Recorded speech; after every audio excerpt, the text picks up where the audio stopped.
इस वीडियो के अंदर गाइस हम लोग बात करने वाले हैं बिजनेस आईटीआर फाइलिंग के बारे में फॉर द असेसमेंट या 23 और 24 के लिए कौन सा आपको आईटीआर फॉर्म जो है चूज करना चाहिए जब भी आप बिजनेस की इनकम टैक्स रिटर्न फाइल कर रहे हैं। प्लस इसमें हम लोग डिफरेंट डिफरेंट कैटेगरी में बात करेंगे, जैसे कि सेल्फ एम्प्लॉयड हो गया, प्रोप्राइटरशिप फर्म हो गई, पार्टनरशिप हो गई, या फिर कोई प्राइवेट लिमिटेड कंपनी चला रहा है या कोई फ्रीलांसिंग कर रहा है। तो इन सभी हम लोग केसेस के ऊपर बात करने वाले हैं और स्टेप बाय स्टेप में आपको लाइव आईटीआर फाइलिंग यहाँ पे दिखाने वाला हूं। गाइस सबसे पहले बात करते हैं बिजनेस आईटीआर फाइलिंग्स के बारे में। तो हम लोग सिंपली सबसे पहले प्रोप्राइटरशिप की बात करते हैं या फिर जो भी कोई सेल्फ एम्प्लॉयड पर्सन है, मतलब अल्टीमेटली एक लाइन के अंदर बात करूं कि उसके पास में कोई भी सेपरेट पैन कार्ड नहीं है, उसका जो पर्सनल या इंडिविजुअल पैन कार्ड है उसी के थ्रू वो अपना बिजनेस वगैरह कर रहा है या कोई फ्रीलांसिंग कर रहा है या छोटा मोटा बिजनेस कर रहा है। तो देखिए केस वन लेते हैं। अगर आपका कोई भी स्मॉल सा बिजनेस है और आपका जो टोटल सेल है पूरे साल भर के अंदर या जो टोटल टर्नओवर है आपका पूरे फाइनेंशियल ईयर के अंदर अगर 2 करोड़ के नीचे है और अगर आप एक प्रोफेशनल है तो अगर आपकी प्रोफेशनल रिसिप्ट जो है 50 लाख के नीचे है, अगर आप कोई भी बुक्स ऑफ अकाउंट मेंटेन नहीं करते, कोई बैलेंस शीट नहीं बनाते, कोई पीएनएल अकाउंट मेंटेन नहीं करते, कोई ट्रेडिंग अकाउंट वगैरह मेंटेन नहीं करते, और गाइस सिंपली आप अपनी इनकम जो है प्रेजेंटेटिव बेसिस पे जो कि 44 ईडी और 44 ईडी आता है सेक्शन, उसके अंदर अगर आप दिखाना चाहते हैं तो आप आईटीआर फॉर्म को 4 जो फॉर्म होता है उसको चूज आउट कर सकते हैं। लेकिन गाइस अगर लेट्स सपोज अगर आप बुक्स ऑफ अकाउंट्स वगैरह मेंटेन करते हैं और लेट्स सपोज अगर आपके बिजनेस को एक सीए से ऑडिट की रिक्वायरमेंट है तो उस केस में आपको आईटीआर 3 फॉर्म यहाँ पे चूज करना चाहिए। इन पे गाइस अगर मैं पार्टनरशिप फॉर्म की बात करूं तो उनके ऊपर भी सेम केस यहाँ पे एप्लीकेबल है। अगर वो प्रेजेंटेटिव बेसिस पे दिखाना चाहते हैं तो आईटीआर फॉर्म 4 के साथ में जा सकते हैं, लेकिन अगर वो बुक्स ऑफ अकाउंट्स वगैरह मेंटेन करते हैं तो उनको आईटीआर 5 यहाँ पे चूज करना पड़ेगा, आईटीआर 3 उनके लिए पॉसिबल नहीं है। ऐसे गाइस अगर मैं बात करूं यहाँ पे एलएलपीज वगैरह की जो कि लिमिटेड लायबिलिटी पार्टनरशिप होती है तो उनके लिए भी आईटीआर 5 फॉर्म होता है, और अगर मैं बात करूं प्राइवेट लिमिटेड कंपनीज की तो उनके लिए सिंपली आईटीआर 6 फॉर्म होता है। तो गाइस मैं यहाँ पे आपको दोनों ही फॉर्म यहाँ पे दिखाऊंगा। हम लोग मेजरली जो आईटीआर 4 और आईटीआर 3 फॉर्म को यहाँ पे देखने वाले, जो जनरली अधिकतर सभी लोग बिजनेस वाले यहाँ पे फाइल करते हैं। तो गाइस डायरेक्टली मैं आपको दोनों फॉर्म्स का एक सिंपली समराइज यहाँ पे देने वाला हूं। तो गाइस फाइल करने के लिए आपको simply file income tax return के ऊपर जाना है, अपने इनकम टैक्स अकाउंट के अंदर लॉगिन करके यहाँ पे सिंपली गाइस आपको 23 और 24 सेलेक्ट करना पड़ेगा, ऑनलाइन मोड सेलेक्ट करना है, कन्वर्ट बटन के ऊपर क्लिक करना है, स्टार्ट न्यू फाइलिंग बटन के ऊपर क्लिक करना है, स्टेटस इंडिविजुअल रखिएगा। उसके बाद में गाइस सिंपली यहाँ पे आपको जो है अगर मैं बात करूँ प्रेजेंटेटिव बेसिस पे तो आपको सिंपली आईटीआर 4 फॉर्म यहाँ पे चूज आउट करना है। उसके बाद में गाइस आपको प्रोसीड विद आईटीआर 4 के ऊपर क्लिक करना है, लेट्स गेट स्टार्टेड के ऊपर क्लिक करना है। यहाँ पे सिंपली आपको अदर ऑप्शन चूज करना है, रीजन पूछेगा फाइल करने का, कन्वर्ट बटन के ऊपर क्लिक कर दीजिएगा।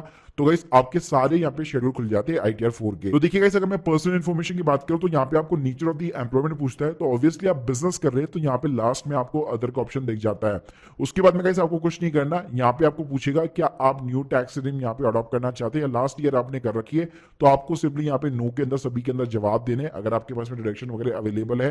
प्लस गाइस अगर आपका कोई रिप्रेजेंटेटिव असेसी यहाँ पे फाइल नहीं कर रहा तो इसको भी आपको नो रखना है और सिंपली कंफर्म बटन के ऊपर क्लिक करना है। अब गाइस आता है हमारा main column gross total income. तो गाइस इसके अंदर कई सारे क्वेश्चन पूछेगा, सभी को यहाँ पे स्किप कर दीजिएगा। अब गाइस यहाँ पे आपके कई सारे जो है शेड्यूल खुल जाएंगे, सैलरी का खुल जाएगा, हाउस प्रॉपर्टी का खुल जाएगा, बिजनेस एंड प्रोफेशन का खुल जाएगा और अदर इनकम का खुल जाएगा। तो हमारा भाई जो मेन कॉलम है बिजनेस एंड प्रोफेशन, उसके ऊपर चलिए चलते। तो यहाँ पे सिंपली आपको ऐड डिटेल्स के ऊपर क्लिक करना है। अब गाइस यहाँ पे आपको दिखेंगे 3 कॉलम, बिजनेस दिखेगा, प्रोफेशन दिखेगा, गुड्स और कैरेज दिखेगा। अधिकतर लोगों के लिए जो रिलेवेंट है वो बिजनेस एंड प्रोफेशन है। तो मान लीजिए अगर आप कोई भी रिटेल का बिजनेस चला रहे हैं या कोई भी आप होलसेल का बिजनेस कर रहे हैं या फिर आप सर्विस इंडस्ट्रीज के अंदर भी है, तो सिंपली गाइस यहाँ पे आपको अपना नेम ऑफ द बिजनेस रखना है। आप अपना पर्सनल नाम भी रख सकते हैं या जो भी आपका ट्रेड नेम है आप वो रखिएगा। उसके बाद में गाइस यहाँ पे आपको कई सारे बिजनेस के कोड मिल जाएंगे, तो यहाँ पे आप कोई भी कोड यहाँ पे चूज आउट वगैरह कर सकते हैं। सर्विस वाला बिजनेस है तो सर्विस के यहाँ पे आपको कई सारे कोड्स वगैरह मिल जाएंगे। रिटेल का बिजनेस है तो यहाँ पे आप रिटेल सर्च करेंगे तो रिटेल के आपको कोड्स वगैरह मिल जाएंगे। डिस्क्रिप्शन में आप जो भी बिजनेस कर सकते हैं उसका एक सिंपली यहाँ पे आप डिस्क्रिप्शन डाल सकते हैं। उसके बाद में गाइस यहाँ पे आता है आपका सबसे पहले ग्रॉस टर्नओवर, ग्रॉस रिसिप्ट। तो देखिए यहाँ पे सिंपली आपका पूरे फाइनेंशियल ईयर के अंदर जो भी आपका टोटल सेल हुआ है पूरे 12 महीने का, वो सिंपली यहाँ पे आपको डालना पड़ता है। अगर आपके पास में जीएसटी नंबर नहीं है, अगर आपके कैश के अंदर रिसिप्ट वगैरह भी रहती है तो यहाँ पे आपको थ्रू एनी अदर मोड का कॉलम मिल जाता है। तो गाइस यहाँ पे आपको सिंपली क्या करना है, आपको सिंपली पूरे 12 महीने का टर्नओवर डालना है, और अगर आपके पास में जीएसटी नंबर है तो यहाँ पे आपको ऊपर ही ऊपर एक एआईएस का यहाँ पे बटन दिख रहा होगा, इसके ऊपर आपको सिंपली क्लिक करना। तो गाइस इस एआईएस वाले के अंदर टीआईएस की एक information, tax payer information summary होती है। तो अगर आपकी कोई भी बिजनेस का टर्नओवर है, अगर आपके पास में जीएसटी है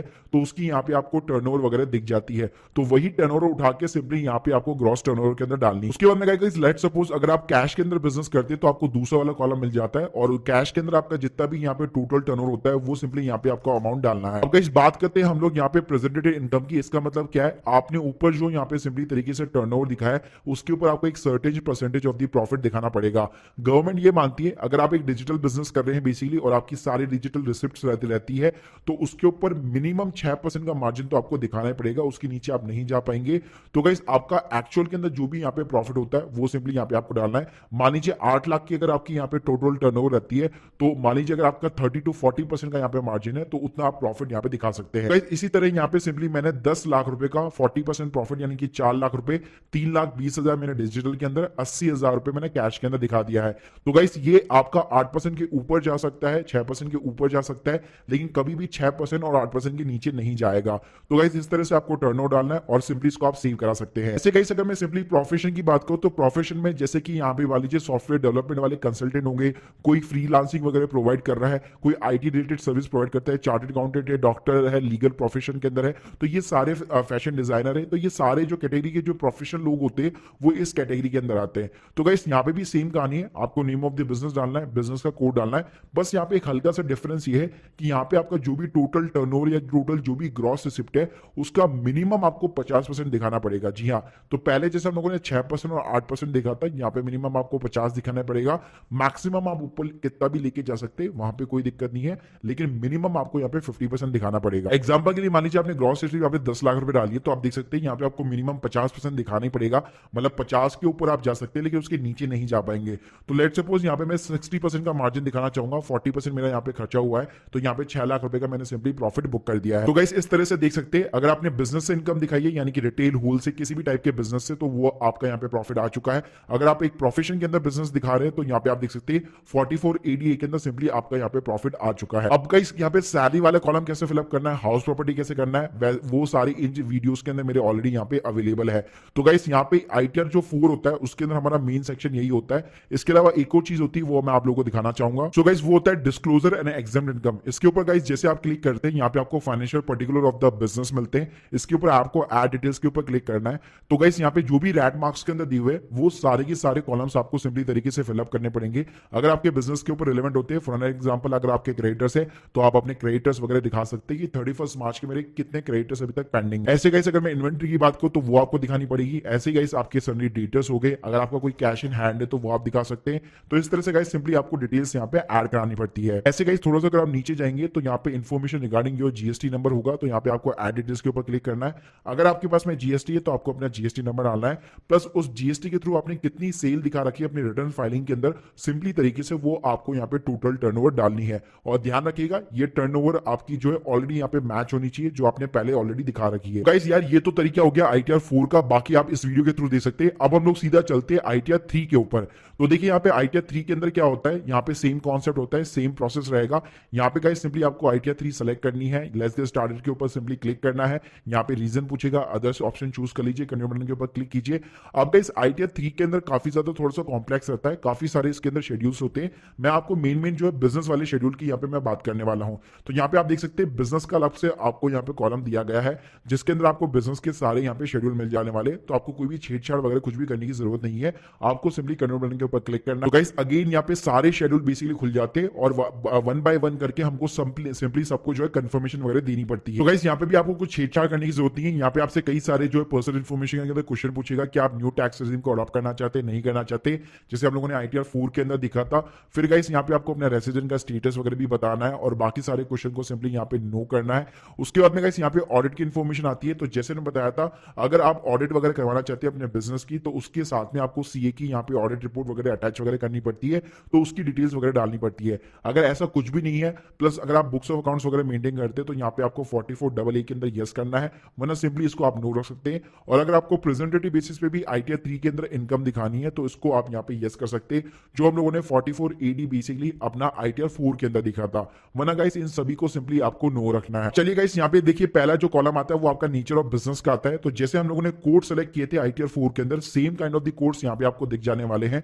तो गाइस जो भी आपका बिजनेस है बेसिकली आप अपने कोड्स वगैरह यहाँ पे जो है सेलेक्ट कर सकते हैं। तो गाइस उसी तरह से सिंपली यहाँ पे आपको सिंपली जो डिस्क्रिप्शन डालना है जैसे हम लोगों ने ITR 4 के अंदर डाला था। उसके बाद में गाइस यहाँ पे पार्ट एक बैलेंस शीट का आता है। तो अगर आप एक बैलेंस शीट वगैरह मेंटेन कर रहे हैं, क्योंकि मैंने बताया था ITR 3 आपको तब फाइल करनी है जब आप बुक्स ऑफ अकाउंट्स वगैरह मेंटेन करते हो। तो गाइस यहाँ पे आपको ऐड डिटेल्स के ऊपर क्लिक करना है। तो आपको अपनी पूरी बैलेंस शीट जो है बैकएंड के अंदर उठानी है, उसके अंदर जितनी भी प्रोप्राइटर की कैपिटल है, आपकी अगर कोई भी लायबिलिटीज वगैरह है तो वो चीजें आपको डालनी है। यहाँ पे आपको लोन्स का कॉलम मिल जाएगा, यानी लायबिलिटी साइड का जितनी भी कॉलम्स होते हैं वो सारे के सारे यहाँ पे आपको आपको दिख जाने वाले, जिसके अंदर आपकी लोन्स एंड लायबिलिटी ये सारी चीजें आती है। ऐसे गाइस यहाँ पे आपको बी कॉलम मिल जाएगा, जो कि बेसिकली असेट साइड्स होता है, जिसमें फिक्स असेट्स होती है, इन्वेस्टमेंट होती है, करंट असेट्स होती है। तो इसके अंदर आपकी जो भी बैलेंस शीट वगैरह आपने प्रिपेयर कर रखी है, वहां से आप डेटा वगैरह पिकअप कर सकते हैं। तो गाइस ध्यान रखिएगा, आपका सोर्स ऑफ द फंड यानी आपका लायबिलिटीज और आपका असेट्स यहाँ पे सिंपली दोनों ही मैच होना चाहिए। साथ में गाइस अगर आप यहाँ पे कोई भी बुक्स ऑफ अकाउंट मेंटेन वगैरह नहीं करते, तो जैसे हम लोगों ने ITR 4 के अंदर देखा था, वहां पे debtors, creditors, stock in trade, cash balance, ये सारी चीजें कंपलसरी वहां पे पूछी गई थी। तो वहां पे इस तरह से ITR 3 के अंदर भी आपको ITR 4 वाली चीजें मिल जाती है। तो यहाँ पे भी आप अपना डेटा वगैरह इंसर्ट कर सकते हैं अगर आप बुक्स ऑफ अकाउंट्स वगैरह मेंटेन नहीं करते हैं। तो उसके बाद में गाइस जो नेक्स्ट कॉलम होता है वो हमारा मेनली ट्रेडिंग अकाउंट का होता है। ट्रेडिंग अकाउंट के अंदर गाइस आपकी जो भी टोटल रेवेन्यू है, तो यहाँ पे आपको सबसे पहले रेवेन्यू का ऑप्शन मिल जाता है, आपको एड डिटेल्स के ऊपर क्लिक करना है। फिर गाइस यहाँ पे आपको सेल ऑफ गुड्स का ऑप्शन मिल जाता है, एड डिटेल्स के ऊपर क्लिक कीजिएगा। और गाइस आपकी यहाँ पे टोटल जितनी भी पूरे साल भर के अंदर टर्नओवर हुई है वो सिंपली यहाँ पे आपको दिखानी पड़ेगी। अगर आपका सर्विस बिजनेस है तो आप अपना सेल्स और सर्विस के अंदर डाल सकते हैं। कोई और अदर ऑपरेटिंग अगर आपकी रेवेन्यू है तो उसको सिंपली यहाँ पे नेचर ऑफ रेवेन्यू के अंदर डाल के अमाउंट वगैरह दिखा सकते हैं। उसके बाद में गाइस अगर आप थोड़ा सा नीचे जाएंगे तो यहाँ पे आपको डायरेक्ट एक्सपेंस का बेसिकली कॉलम वगैरह मिल जाता है। तो अगर आपके कोई भी यहाँ पे डायरेक्टली एक्सपेंसेस वगैरह है बिजनेस के अंदर, जैसे पावर एंड फ्यूल्स वगैरह हो गया या कोई भी डायरेक्ट एक्सपेंसेस, तो उन सभी को आप यहाँ पे नोट डाउन करके आप डेबिट साइड के जितने भी एक्सपेंस वगैरह रहते हैं वो सारे आप यहाँ पे लिख सकते हैं। उसके बाद में गाइस नेक्स्ट हमारा जो शेड्यूल होता है वो P&L का अकाउंट होता है। तो इसके ऊपर आपको क्लिक करना है। तो यहाँ पे आप देख सकते हैं हमारा यहाँ पे टर्नओवर यहाँ पे उठ के आ चुका है, जो हम लोगों ने ट्रेडिंग अकाउंट के अंदर डाला था। अब गाइस अगर आपके कोई भी यहाँ पे खर्चे वगैरह होते हैं तो यहाँ पे आपको दो साइड मिलती है, क्रेडिट और डेबिट। तो अगर आपके खर्चे तो आप यहाँ पे डेबिट साइड में डाल सकते हैं। तो यहाँ पे आपको डिफरेंट डिफरेंट टाइप्स वाले खर्चे मिल जाएंगे। अगर आपके बिजनेस के अंदर आप सैलरीज वगैरह देते हैं, वेजेस वगैरह देते हैं, तो देख सकते हैं आप उसका आपको कॉलम मिल जाएगा, बोनस का मिल जाएगा। इसी तरह गाइस अगर आपके कोई भी अदर एक्सपेंसेस है तो उसका भी आपको कॉलम मिल जाता है, जहां पे आप नेचर ऑफ एक्सपेंस डाल के सिंपली अपने अदर एक्सपेंसेस यहाँ पे कंक्लूड कर सकते हैं। तो गाइस हमने अपने अदर एक्सपेंसेस डाल दिए, तो हमारे यहाँ पे आप देख सकते हैं नेट प्रॉफिट जो है P&L अकाउंट के अंदर 4 लाख रुपए का बेसिकली हमारा यहाँ पे आ चुका है। तो गाइस इस तरह से बैलेंस शीट हो गया, ट्रेडिंग अकाउंट हो गया और P&L अकाउंट हो गया। ITR 3 के अंदर ये चीजें आपको फिलअप करनी पड़ती है। अगर मैं एक ओवरऑल यहाँ पे समरी की बात करूं, तो अगर आप एक स्मॉल बिजनेस चला रहे हैं और प्रेजेंटेड बेसिस पे अपनी इनकम वगैरह डिक्लेयर करना चाहते हैं, तो आपको सिंप्लीफाई ITR 4 यहाँ पे यूज में लेनी है। लेकिन लेट्स सपोज अगर आप बुक्स ऑफ अकाउंट मेंटेन वगैरह करते हैं या कोई ऐसी सिचुएशन आती है जहां पे आपको बुक्स ऑफ अकाउंट मेंटेन करना मैंडेटरी हो जाता है, तो उस केस में आपको ITR 3 फॉर्म वगैरह जो है यहाँ पे यूज लेना है। आपका इस पार्टनरशिप के लिए कैसे सेलेक्ट फाइलिंग्स वगैरह होती है, या प्राइवेट लिमिटेड या LLP के लिए कैसे होती है, तो उसके ऊपर मैं एक सेपरेट यहाँ पे डेडिकेट वीडियोस वगैरह बनाने वाला हूँ, जो आप मेरे जो यूट्यूब चैनल है उसके ऊपर यहाँ पे आप देख सकते हैं। तो प्लीज हमारे चैनल को यहाँ पे सब्सक्राइब करना मत भूलिएगा। और बाकी अगर आप लोग के कोई भी डाउट्स है आप मुझे कमेंट बॉक्स में बता सकते हैं। और अगर आप एक टैक्स एक्सपर्ट के थ्रू फाइलिंग कराना चाहते हैं तो उसकी लिंक भी मैं आपको डिस्क्रिप्शन बॉक्स में प्रोवाइड कर दूंगा। Thank you guys, thank you very much.